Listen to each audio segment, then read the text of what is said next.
गोरखपुर में ज्योतिषी पीठाधीश्वर जगद्गुरु शंकराचार्य स्वामी अभिमुक्तेश्वरानंद ने गोविष्ट यात्रा का शुभारंभ कर दिया। यह यात्रा गोरखपुर के सहारा स्टेट स्थित भारत माता मंदिर से शुरू हुई, जहां बड़ी संख्या में श्रद्धालु मौजूद रहे और शंकराचार्य के दर्शन किए। बताया जा रहा है कि यह गोविष्ट यात्रा पूरे 81 दिनों तक चलेगी और हर दिन यह यात्रा 5 विधानसभा क्षेत्रों से होकर गुजरेगी।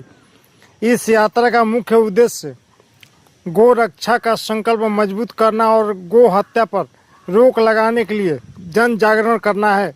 शंकराचार्य स्वामी अभिमुक्तेश्वरानंद ने इस दौरान मीडिया से बातचीत भी की और अपने विचार साझा किए। अब सुनिए इस मुद्दे पर क्या कहना है शंकराचार्य स्वामी जी का। आपको बता दें कि इस यात्रा को लेकर समर्थकों में खासा उत्साह देखने को मिल रहा है और बड़ी संख्या में लोग इसमें शामिल भी हो रहे हैं। तो या तो ये जो पार्टियां हैं यही अपने में परिष्कार कर लेंगी, जो अभी तक नहीं कर रही हैं उसको छोड़ेंगी और छोड़ करके गौभक्त बनेंगी। तो हमें क्या दिक्कत है? अगर ये पार्टियां परिष्कृत हो जाएं तो हमारा काम बन गया। अगर ये नहीं होती है ये हट करके नई पार्टी आ जाए तो भी हमारा काम बन गया। हमें तो अपना काम बनाना है, हमें राजनीति के पचड़े में नहीं जाना है। हमें हिंदू जनता को ये सिखाना है कि तुम अगर अपनी शर्तों पे वोट करोगे तो हर पार्टी तुम्हारी बात मानने के लिए मजबूर होगी। महाराज जी, आपको गोरखपुर आने से पहले कुछ अराजक तत्वों द्वारा धमकी मिली थी, इसके बारे में क्या बताइए? हाँ जी, धमकी मिली। हमने उसकी धमकी को सुना, गुना विचार किया।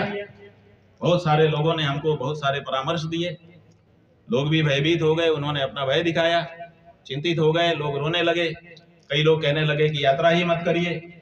हम जब नहीं मान रहे थे तब वो लोग हमारे सामने अल नीनो, पेट्रोल की किल्लत, गैस की किल्लत जैसे प्रश्न उन्होंने रखे कि इन कारणों से आप मत निकलिए। जब हम किसी में नहीं माने हम तो निकल पड़े। हमारा ये कहना है कि मारने की हिम्मत किसी में नहीं है। जब तक ईश्वर चाहता है तब तक हम जिंदा रहेंगे और जब ईश्वर ही नहीं चाहेगा तो मर जाएंगे।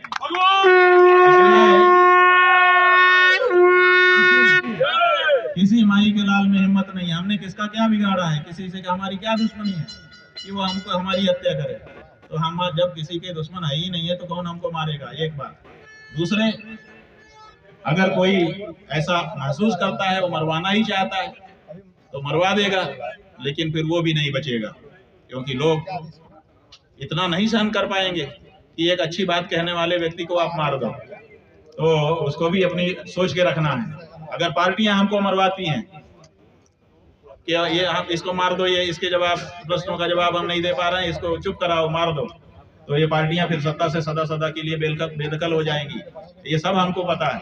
परिणाम आते हैं चीजों के। गांधी जी को मारा था गोडसे ने, आज तक धब्बा धुल नहीं रहा है। दुनिया भर के साबुन लगा लिए गए, धब्बा धुल गया।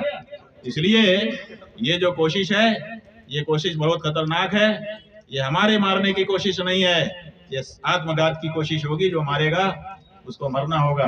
इसलिए सोच समझ करके कोई आगे करे।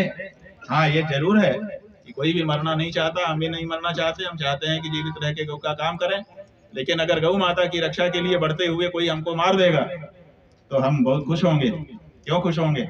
क्योंकि जो गाय के लिए लड़ते हुए मरता है ना, बाजे गाजे के साथ भगवान के दरबार में उसका स्वागत होता है।